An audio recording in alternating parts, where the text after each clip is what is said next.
নমস্কাৰ বন্ধু বান্ধৱীসকল, মই আছিক আপোনালোকৰ বাবে ৰাতিপুৱাৰ কেইবাটাও গুৰুত্বপূৰ্ণ খবৰ। অনাগত দিনত উচ্ছেদ বন্ধ কৰিবলৈ বিজেপিৰ কাৰ্যালয়ত উপস্থিত কৰ্মীসকল। লগতে আৰু কেইবাটাও গুৰুত্বপূৰ্ণ খবৰ জানিবলৈ ভিডিঅ'টো স্কিপ নকৰাকৈ সম্পূৰ্ণ চাওক। আজিৰ প্ৰথমটো গুৰুত্বপূৰ্ণ খবৰ, কৰ্মসংস্থাপন তথা উচ্ছেদ বন্ধ কৰাৰ আহ্বানেৰে বিস্তৃত বিজেপি কাৰ্যালয়ৰ সন্মুখত শতাধিক ছাপাই কৰ্মী। মাটিৰ পট্টা ব্যৱস্থা কৰাৰ লগতে অনাগত দিনত উচ্ছেদ বন্ধ কৰিব লাগে বুলি বিজেপিৰ কাৰ্যালয়ৰ সন্মুখত উপস্থিত কৰ্মীসকল। উল্লেখযোগ্য যে বিজেপিৰ কাৰ্যালয়ৰ সন্মুখত মোতায়েন কৰা হৈছে আৰক্ষী প্ৰশাসনৰ লোক। কৰ্মসংস্থাপন অথবা মুখ্যমন্ত্ৰী ডক্টৰ হিমন্ত বিশ্ব শৰ্মাক লগ কৰাই দিয়াৰ কৰ্মীসকলৰ মন কৰিবলগীয়া কথা এই যে কিছুদিন পূৰ্বে উচ্ছেদ কৰিছিল ৩টা হৰিজন কলনী।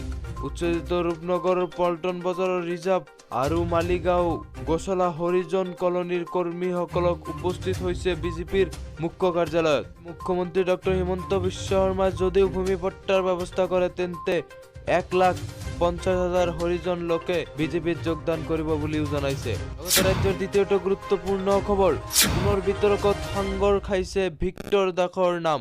দাসৰ বিৰুদ্ধে থানাত ৰুজু হৈছে গোচৰ। এইবাৰ পত্নীক শাৰীৰিক মানসিক নিৰ্যাতন চলাই চৰ্চাত ভিক্টৰ দাস। ভিক্টৰ দাসৰ ওপৰত অভিযোগ তুলিয়ে ন্যায় বিচাৰি আৰক্ষীৰ কাষ চাপিছে পত্নী আৰু শহুৰকে। পত্নীৰ অভিযোগ, ভিক্টৰ দাস লম্পট আৰু চৰিত্ৰহীন, বহু যুৱতীৰ সৈতে সম্পৰ্ক থকা বুলি অভিযোগ তুলিছে পত্নীয়ে।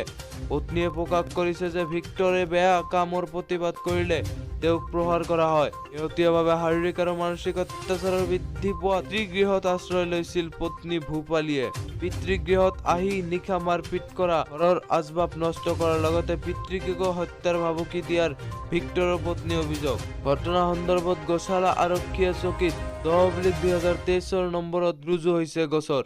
ভিক্টৰৰ বিৰুদ্ধে ভাৰতীয় দণ্ডবিধি 123, 294, 427 ধাৰাত ৰুজু কৰা হৈছে এই গোচৰ।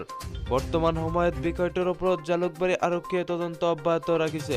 উল্লেখযোগ্য যে ঘটনা সন্দৰ্ভত ভিক্টৰ দাসৰ প্ৰতিক্ৰিয়া জানিব পৰা হোৱা নাই। এনেধৰণৰ নিত্য নতুন খবৰ পাবলৈ আমাৰ টাইম ফৰ আছাম নামৰ চেনেলটো ছাবস্ক্ৰাইব কৰাৰ লগতে ভিডিঅ'ত এটা লাইক কৰি দিব। আপোনালোকৰ একোটা মূল্যৱান লাইকে আমাক ভিডিঅ'